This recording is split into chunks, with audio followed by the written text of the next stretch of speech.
Hello, good morning. Welcome है सभी का मेरे YouTube channel SK fire and safety में।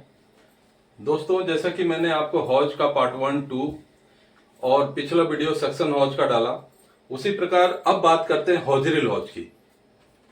तो हौजरिल हौज जो है, ये अग्निशमन सेवा में आने वाला वह उपकरण है जो हमेशा छोटे छोटे जो आग लगने के बाद जब हम बुझा देते हैं तो छोटे छोटे आग जो फायर लीक्स के रूप में बच जाते हैं, थोड़ा वहां जल रहा है, थोड़ा यहां जल रहा है, थोड़ा वहां जल रहा है, उसको बुझाने के लिए हम लोग हौजरिल हौज का इस्तेमाल करते हैं। मतलब वह फिटिंग जो 30 से 60 मीटर, 30 मीटर या 60 मीटर की लंबाई में रबड़ द्वारा निर्मित एक हौज पाइप ही होता है, जिसका डाया 20 mm होता है और जिसके ऊपर सट ऑफ नोजल ब्रांच लगा हुआ होता है, उसे हौजरिल हौज कहते हैं। अब बात करते हैं दोस्तों कि हौजरिल हौज के बारे में हम आज जो भी पढ़ेंगे वो अकॉर्डिंग टू आईएएस। कौन सा आईएएस? आईएएस है इसका आईएएस कोड 884/1985। ठीक है, आईएएस कोड कितना है? 884/1985। ठीक है, अब इस आईएएस कोड 884/1985 के तहत हम जो भी चीज पढ़ेंगे हौजरिल हौज के बारे में, बिल्कुल सटीक आप लोगों को समझ में आएगा। ठीक है, अब बात करें हम लोग कि हौजरिल हौज कितने प्रकार का होता है। ठीक है, हौजरिल हौज दो प्रकार का होता है, टाइप ए और टाइप बी। टाइप ए जो होता है उसे हम लोग क्या करते हैं, वॉल माउंटेड, जैसे आपने सिटी मॉल में, पिक्चर हॉल की गैलरी में, ऐसी जगहों पे जो देखे होंगे, जो दीवार के सहारे ब्रैकेट और ड्रम के बीच में लगा रहता है, उसे कहते हैं टाइप ए, जो 180 डिग्री मूवमेंट कर सकता है, उसे कहते हैं टाइप ए। और टाइप बी होता है जो अपने फायर इंजन के ऊपर इंस्टॉल किया जाता है। ठीक है, installation on the fire engine, यानी फायर टेंडर के ऊपर जो लगाया जाता है, उसे टाइप बी कहते हैं। तो हौजरिल हौज कितने प्रकार का है? दो प्रकार का, टाइप ए और टाइप बी। अब बात करते हैं कि इसके पार्ट्स के बारे में। तो ये ड्रम है। ठीक है दोस्तों, ये ड्रम में ये हौजरिल हौज हमने लगा रखा है। ठीक है, ये हौजरिल हौज हमने लगा रखा है। ठीक है, तो ये दीवार से लगा हुआ है या गाड़ी के ऊपर है, पर पार्ट्स का इसका नाम सबका सेम है। जैसे कि देखिए, ये पूरे सिस्टम को बोलते हैं हब। ये जो पूरा ड्रम विथ हौजरिल हौज, पूरा जो कैबिनेट है, उसको हब बोलते हैं। ठीक है, इसके दो साइड होते हैं, साइड ए और ये साइड बी, पीछे की तरफ साइड बी, है ना। उसके बाद सिवेल ज्वाइंट, ये वाला भाग को बोलते हैं सिवेल ज्वाइंट। ठीक है, उसके बाद आपका आता है पाइप विथ फिटिंग। तो ये जो पाइप लगा हुआ है, ये लास्ट में एक नोजल इसमें लगा रहता है। ठीक है, इस पे एक भाल्व रहता है। तो ये है पाइप, जो पाइप इसमें फिट है, इसको बोलते हैं पाइप विथ फिटिंग्स। ठीक है, वॉल ब्रैकेट, वॉल ब्रैकेट किसको बोलते हैं? जो दीवार पे के सहारे, जिसके सहारे दीवार पे ये लगा हुआ है। ठीक है, इसको बोलते हैं वॉल ब्रैकेट। ठीक है, ये इसके सहारे ही तो लगा है ना। अपन कोई भी चीज दीवार पे लटकाते हैं तो किसी के सहारे ही लटकाते हैं ना। एसी का जो आउटर यूनिट होता है, उसके लिए भी हम लोग ब्रैकेट देते हैं, ब्रैकेट के ऊपर उसका आउटर यूनिट को लगाते हैं, स्प्लिट एसी का। उसी प्रकार ये जो ड्रम है, हब है, उसको एक ब्रैकेट के ऊपर फिट किया जाता है। ठीक है, वॉल माउंटेड का। सेम इसी प्रकार जो गाड़ियों के ऊपर इंस्टॉल किया जाता है, उसमें भी एक ब्रैकेट लगता है। ठीक है ना। तो पार्ट्स का नाम आप ध्यान रखिएगा। पार्ट्स कितने प्रकार के हैं? A B C D E F G H, 8 प्रकार के पार्ट्स हैं। हाँ, अभी हम लोग कितना बात किए थे? वॉल ब्रैकेट, 5वां नंबर। छठा नंबर क्या है? Number F, hose reel. ये जो पाइप है, इसको बोलते हैं हौजरिल। रील क्यों बोलते हैं? क्योंकि ये ऐसे रील की तरह लपेटा हुआ रहता है, इसमें ब्रैकेट पे लपेटा हुआ रहता है। ठीक है, तो ये हो गया hose reel. Nozzle with shut off arrangement, ये है आपका nozzle, nozzle with setup arrangement. ये सेटअप करने के लिए देखिए वाल्व लगा हुआ है, बंद करने के लिए, खोलने के लिए, है ना। तो इसका नाम हो गया nasal with shut off arrangement. और स्टॉप वाल्व, ठीक है, स्टॉप वाल्व है, ये जो वाल्व है इसका नाम है स्टॉप वाल्व। हो गया क्लियर? हॉजरी लॉज के बारे में क्लियर हो गए? तो ये इसके पार्ट्स के नाम है अकॉर्डिंग टू IS कोड 884 1985। ठीक है, इसको नोट कर लीजिए, मिटा दो इसे। ठीक,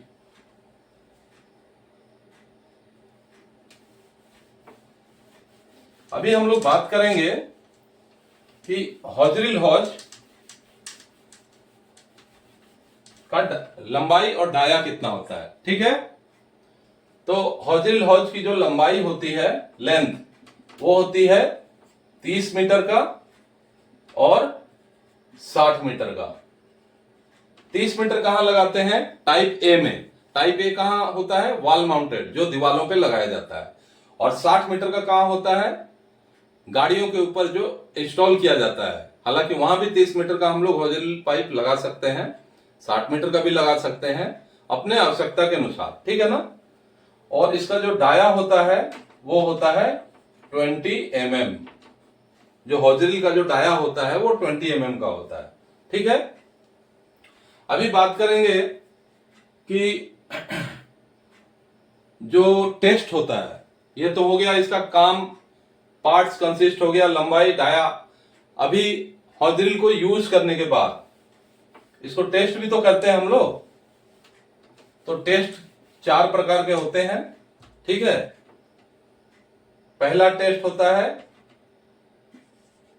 रेजिस्टेंस टू लीकेज। ठीक है दोस्तों, रेजिस्टेंस टू लीकेज को हम लोग कैसे टेस्ट करते हैं ना, हम लोग हॉजरी में 10 kg का प्रेशर देते हैं। कितना? 10 kg का प्रेशर, 10 kg पर सेंटीमीटर स्क्वायर का वाटर प्रेशर देके और 5 मिनट तक रखते हैं। आगे के जो नोजल के ऊपर भाग है उसको बंद कर देते हैं। तो कब तक? Up to 5 minutes. ठीक है, 10 kg का प्रेशर देके 5 मिनट तक रखेंगे। हॉजरी कहीं से फटना नहीं चाहिए, लीकेज नहीं होना चाहिए, ठीक है, कहीं से कोई डैमेज नहीं होना चाहिए। ठीक है, ये हो गया रेजिस्टेंस टू लीकेज। नेक्स्ट जो नंबर 2 है वो क्या है? स्ट्रेंथ। हॉजरी का स्ट्रेंथ यानी ताकत, कितनी ताकत है, वो ताकत का परीक्षा आप कैसे करेंगे? तो इसका स्ट्रेंथ का परीक्षा 2 प्रकार से किया जाता है, impact test and load test. ठीक है दोस्तों, ये ध्यान रखिए, अकॉर्डिंग टू IS है, ये आपको कहीं जल्दी मिलेगा नहीं।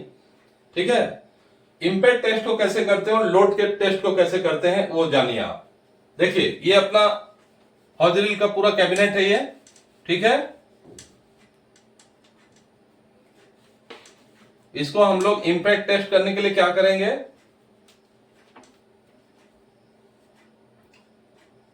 ठीक है, तो इंपैक्ट टेस्ट करने के लिए हम लोग 25 kg का जो मास है, ठीक है,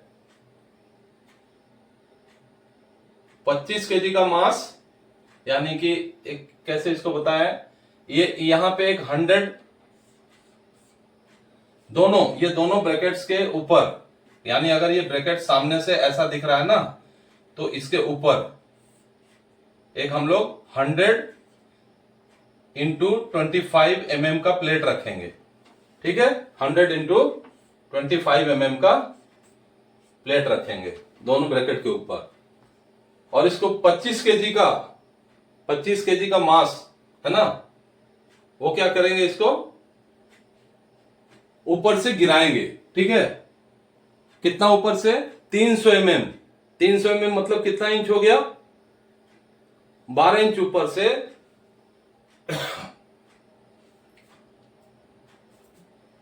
ये 25 kg का वजन, इसको मैं पूरे को मिटा ही देता हूं, है ना। 25 kg का वेट, ठीक है, उसको 300 mm ऊपर से, यानी कि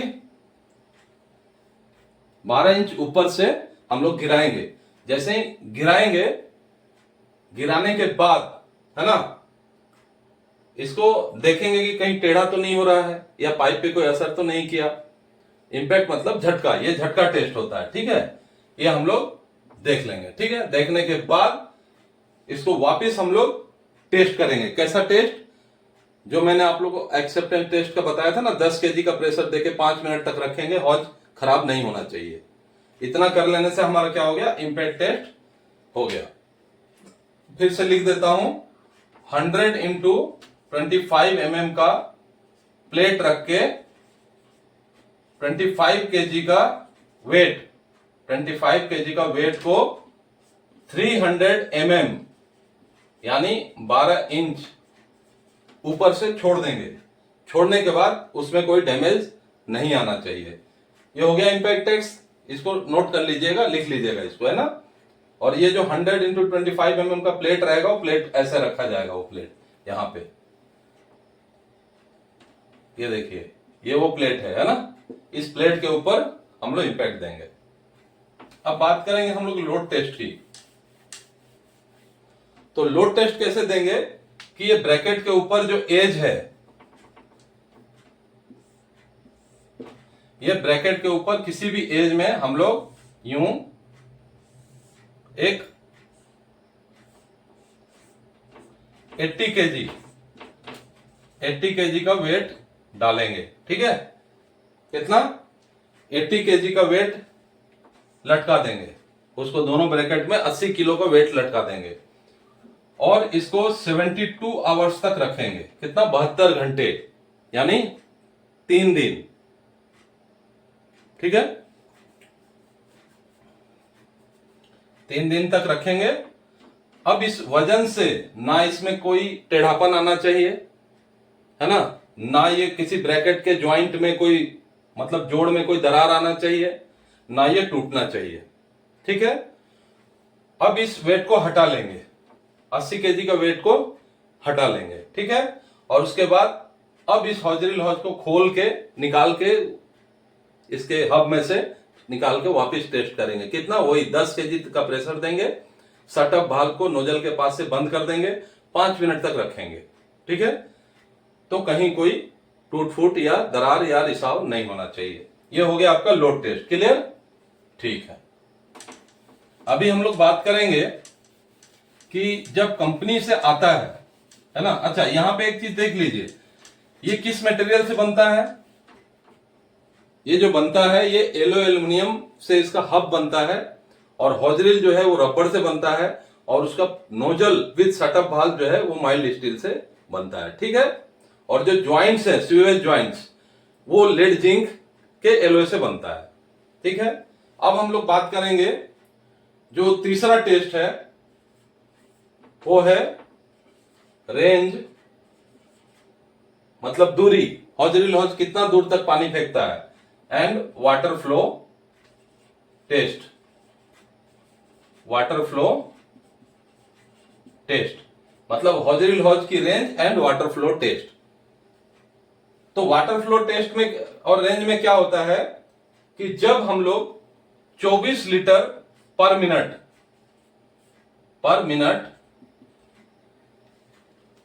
इसका जो आउटलेट है वो 24 लीटर पर मिनट का प्रेशर देंगे। कितना? 7 केजी प्रेशर रहेगा, 7 केजी, और 24 लीटर पर मिनट का पानी का डिस्चार्ज देंगे, फ्लो होगा 24 लीटर प्रति मिनट। तो 6 मीटर इसका रेंज होना चाहिए। कितना? 6 मीटर इसका रेंज होना चाहिए। मतलब यहां से अगर नोजल जा रहा है और यहां से 1 फुट का डिस्टेंस है ग्राउंड फ्लोर, मतलब ग्राउंड से 1 फुट का डिस्टेंस, तो पानी जो है वो आपका 6 मीटर डिस्टेंस कवर अप होना चाहिए। ठीक है, और यहां जो फ्लो है, ये जो फ्लो है ये 24 लीटर पर मिनट होना चाहिए। ठीक है, ध्यान है। रेंज एंड वाटर फ्लो कैसे टेस्ट करते हैं? 7 केजी का प्रेशर देंगे।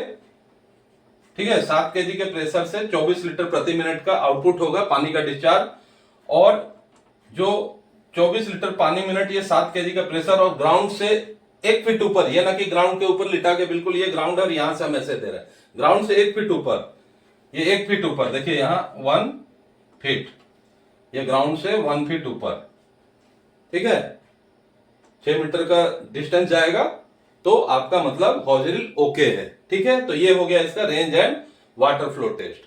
देख लीजिए आप लोग, मिटा दूं, ठीक है। अभी बात करेंगे इसका चौथा टेस्ट। तो हॉज ड्रिल हॉज का जो चौथा टेस्ट होता है वो क्या होता है, मार्किंग। चौथा टेस्ट में आता है मार्किंग, जो कि एक तरह से इसको हम लोग एक्सेप्टेंस टेस्ट भी बोलेंगे। क्या बोलेंगे दोस्तों, एक्सेप्टेंस टेस्ट। मार्किंग में क्या होता है, मार्किंग में आपको 4 चीजें देखनी है। नंबर 1, मैन्युफैक्चरर का नाम या ट्रेड जो उसका मार्का है उसका नाम होना चाहिए, मैन्युफैक्चरर्स नेम या ट्रेड नेम, ठीक है, नंबर 1। नंबर 2, क्या होना चाहिए, इस पे आईएस मार्का होना चाहिए, इस पे आईएस जो मार्क है वो इस पे रहना चाहिए। अगर आईएस मार्क नहीं है मतलब आपका हॉज ड्रिल ओके नहीं है। तो जब भी हॉज ड्रिल आप फैक्ट्री से जब आता है आपके फायर स्टेशन में यूज करने के लिए, तो इस मार्किंग को जरूर देखिएगा। ये भी एक आई टेस्ट हो जाता है, आंखों से देख के और हम बता सकते हैं कि हॉज ड्रिल ओके है कि नहीं है, किसी ऑथराइज सेंटर से आया है कि नहीं है, ठीक है ना। फायर में हम लोग कोई भी इक्विपमेंट यूज करें, इसीलिए मैं कभी भी, देखिए आप यूट्यूब पे दूसरे वीडियो देखते होंगे, अकॉर्डिंग टू आईएएस नहीं पढ़ाते हो, फटाफट बस बता देते हैं क्या होता है कैसे काम करता है। लेकिन अकॉर्डिंग टू आईएएस अगर आप पढ़ाओगे कभी उसमें कोई गलती नहीं आएगी। अदरवाइज फायर में ऐसे कई सारे इक्विपमेंट हैं जो हाथी और एलिफेंट वाली कहानी कहते हैं, अरे उसने तो मेरे को इतना केजी प्रेशर में टेस्ट करने के लिए बोला, उसी सेम इक्विपमेंट को दूसरे वीडियो में दूसरा केजी प्रेशर टेस्ट करने को बोला। तो खिचड़ी कहां हो जाती है कि ये समझ नहीं पाते हैं कि type A, type B, type C क्या होता है, सबको मिलाकर और टेस्टिंग का बता देते हैं, ठीक है। तो इसलिए हर चीज अकॉर्डिंग टू आईएएस। तो ये हॉज ड्रिल आईएएस कोड 884, तो उसमें क्या होता है, manufacturer name, trade name, IAS मार्का, और जो तीसरा आप चेक करोगे वो type of hose drill hose, कि भाई कौन सा टाइप है, ठीक है, टाइप ऑफ हॉज ड्रिल, ठीक है ना। अब जो चौथा है, मतलब मार्किंग में मैंने बताया था कि 4 तरह का टेस्ट करेंगे, manufacturer name, trade name, IAS मार्का, टाइप ऑफ हॉज ड्रिल, ठीक है, और चौथा जो है वो है ईयर ऑफ मैन्युफैक्चर, कौन से साल में ये बना था, ईयर ऑफ मैन्युफैक्चर। अब हॉज ड्रिल के ऊपर अगर उसका साल अंकित रहेगा तभी तो हम पता करेंगे, हाँ भाई 2010 में बना था, मतलब 2020 के बाद ये एक्सपायर है, तभी तो हम बोलेंगे ना। तो हॉज ड्रिल को मिनिमम 10 इयर्स के लिए हम लोग मान के चलते हैं, 10 इयर्स के बाद फिर हम लोग रिजेक्ट करके नया हॉज ड्रिल लाते हैं, ठीक है। तो इतने सारी चीजों को आप चेक करोगे। अभी इसमें हाइड्रोलिक टेस्ट, ये सारी चीजें कर लेने के बाद अब बच जाता है कि हाइड्रोलिक टेस्ट कैसे करेंगे। तो हॉज ड्रिल का जो हाइड्रोलिक टेस्ट है वो हम लोग करेंगे 21 केजी। जो हाइड्रोलिक टेस्ट है 10 केजी जो मैं बताया ना, 10 केजी 5 मिनट तक रखना, वो एक्सेप्टेंस टेस्ट है कि हाँ भाई इतना पे हम लोग 7-8 केजी पे काम करते हैं और 10 केजी तक चलेगा। लेकिन जो हाइड्रोलिक टेस्ट करेंगे वो करेंगे कितने पे,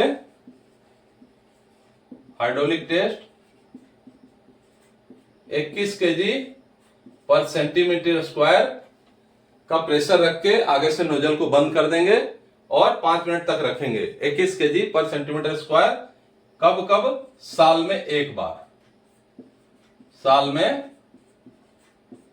एक बार, ठीक है दोस्तों। ये इसका हाइड्रोलिक टेस्ट है, 21 केजी पर सेंटीमीटर स्क्वायर साल में एक बार चेक करेंगे। तो ये हॉज ड्रिल का डिटेल आपका कंप्लीट हो गया। अभी यहां पे क्या हुआ, आपका हॉज का चैप्टर पूरा खत्म हो गया। हॉज के चैप्टर में कितने वीडियो जाए, 4 वीडियो जाए। हौज और हौज के प्रकार पार्ट 1 और पार्ट 2, ठीक है। उसमें मैंने हौज का कितना प्रकार होता है, उसके स्टैंडर्ड टेस्ट कैसे होते हैं, सब कुछ बता दिया। उसके बाद वीडियो आया सक्शन हौज व उनके प्रकार, है ना। उसके बाद आज ये हौजरिल हौज, आप जब पढ़ लिए आपका हौज का क्लास खत्म। अगला वीडियो में हौज फिटिंग्स का लेकर आऊंगा, तो उस वीडियो को देखने के लिए, नोटिफिकेशन को प्राप्त करने के लिए समय से मेरे चैनल को सब्सक्राइब कर लें और बेल आइकन बटन को दबा दें और हाइप करना ना भूलें। इसी के साथ नेक्स्ट वीडियो का इंतजार कीजिए। जय हिंद, धन्यवाद।